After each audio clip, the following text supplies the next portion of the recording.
ناظرین اس ٹائم پاکستان میں ایک بہت مشہور AMI کے اینکر اقرار الحسن جو ہے وہ آپ کو میڈیا پہ نظر آ رہے ہیں، چاہے وہ فیس بک ہو، ٹویٹر ہو، یوٹیوب ہو، انسٹاگرام ہو، ہر طرف جو ہے وہ ان کی پکچرز، ان کے پوسٹرز آپ کو شیئر کیے جا رہے ہیں۔ اور اس کے پیچھے لاجک کیا ہے کہ انہوں نے اپنی ایک پارٹی جو ہے انہوں نے پولیٹکس میں حصہ لینے کا اعلان کیا ہے اور وہ اپنی ایک پولیٹیکل پارٹی بنا رہے ہیں، اور ان کی پولیٹیکل پارٹی کا سلوگن یہ ہے کہ پاکستان کے اندر جو ہے وہ یوتھ کو امپاور کیا جائے اور نوجوانوں کو ایوانوں میں آنے کا موقع دیا جائے۔ جیسے کہ تمام لوگ جو ہیں وہ پہلے تنقید کر رہے تھے کہ سہیل افریدی کو عمران خان نے اٹھا کے وہ صوبے کا وزیر اعلیٰ بنا دیا ہے اور وہ ینگسٹر ہے، بہت ایکسپیرینس لوگ پیچھے پڑے ہوئے تھے۔ تو اگر میں اپنا پوائنٹ آف ویو آپ لوگوں کو بتاؤں تو یہ بہت اچھی بات ہے، پاکستان کے اندر پولیٹکس کرنا ہر کسی کا رائٹ ہے، کانسٹیٹیوشنل رائٹ ہے، اس کو پولیٹکس کرنی چاہیے، نوجوانوں کو آگے آنا چاہیے، اپنی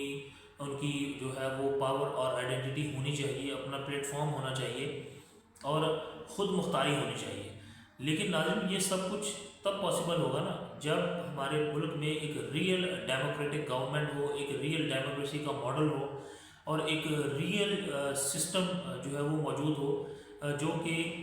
ایک کہتے چھان پھٹک کے بعد لوگوں کو اوپر آنے کا موقع ملے، انٹر پارٹی الیکشنز ہوں، پارٹی اسٹرانگ ہو، ڈیموکریٹک سسٹم اسٹرانگ ہو اور لوگوں کا ٹرسٹ ہو۔ سب سے بڑی بات یہ ہے اس ٹائم پاکستان میں کہ ہماری عام عوام کا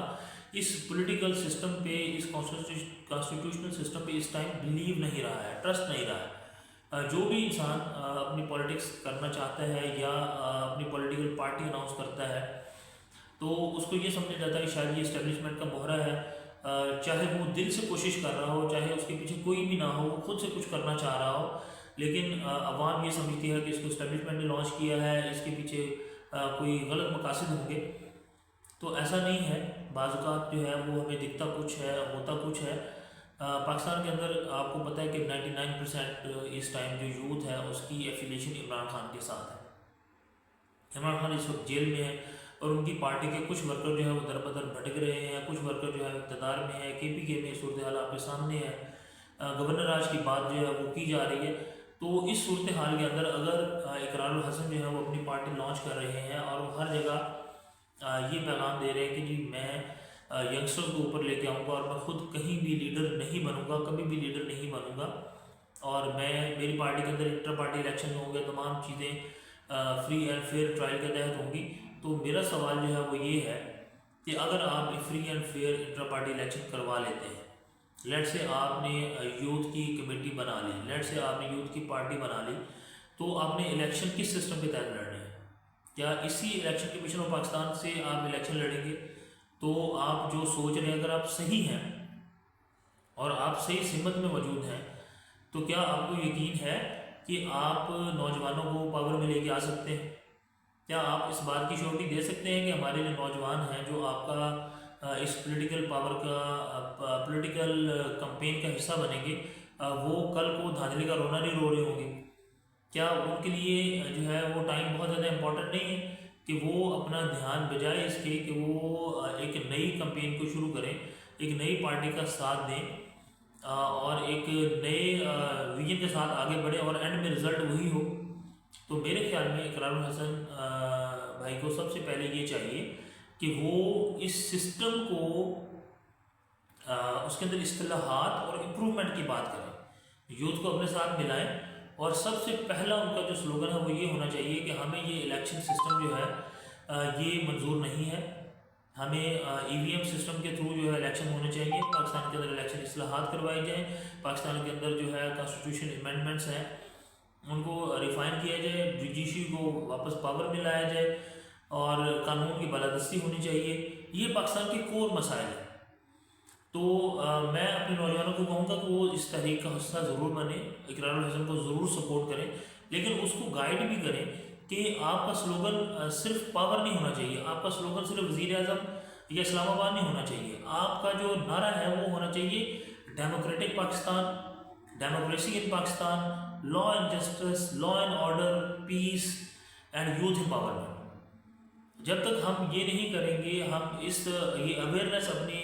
جو ہے وہ یوتھ میں نہیں لے کے آئیں گے، تو کوئی بھی پولیٹیکل پارٹی جو ہے وہ آگے نہیں بڑھ سکتی، تمام راندہ درگاہ ہو جائیں گی۔ جیسے آپ نے دیکھا جواد احمد کی پارٹی جو ہے وہ کہاں چلے گی، گل علائی کی پارٹی کہاں چلے گی، اور جو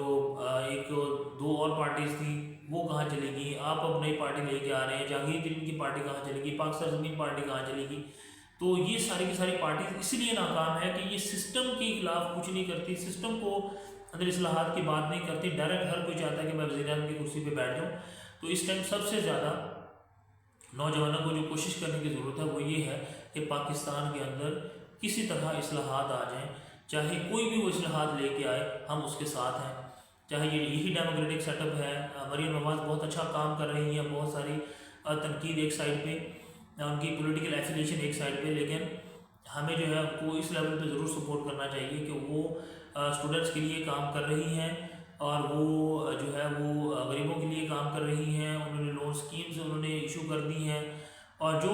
ان کے بس میں ہے وہ کر رہی ہیں، ٹھیک ہے۔ اور یہ کوئی بھی اگر پولیٹیکل پارٹی آئے گی تو ہم اس کو سپورٹ کریں گے، ہم شخصیت کو سپورٹ نہیں کرتے۔ عمران خان ہمارا لیڈر ہے، اس نے یوتھ کو ریپرزینٹ کیا، لیکن وہ لیڈر کیوں بنا، یہ سوچنے کی بات ہے۔ عمران خان لیڈر اس لیے ہے کہ اس نے عوام کے دکھ درد کی بات کی ہے، وہ لیڈر اس لیے ہے کہ اس نے اس سسٹم کے اندر اصلاحات کی بات کی ہے، وہ لیڈر اس لیے ہے کہ وہ پاکستان کی یوتھ کو آگے دیکھنا چاہ رہا ہے، وہ لیڈر اس لیے ہے کہ وہ فیملی سسٹم سے نکل کے پولیٹکس کو آگے لے کے آنا چاہ رہا ہے، اور وہ لیڈر اس لیے ہے کہ وہ فری اینڈ فیئر الیکشنز کی بات کرتا ہے۔ اقرار حسن صاحب، اگر آپ بھی فری اینڈ فیئر الیکشن کی بات کریں گے تو ہم آپ کے ساتھ ہیں۔ آپ کو اس ٹائم اپنی پارٹی بنانے کی بجائے آپ کو اپنا ایک ونگ بنانا چاہیے، آپ کے پاس میڈیا کی پاور ہے، آپ کے پاس سوشل پاور ہے، آپ کے پاس سوشل انفلوئنس ہے، آپ اس یوتھ کو ساتھ ملیں اور اس سسٹم میں اصلاحات کے لیے تحریک چلائیں، ہم آپ کا بھرپور ساتھ دیں گے۔ Thank you.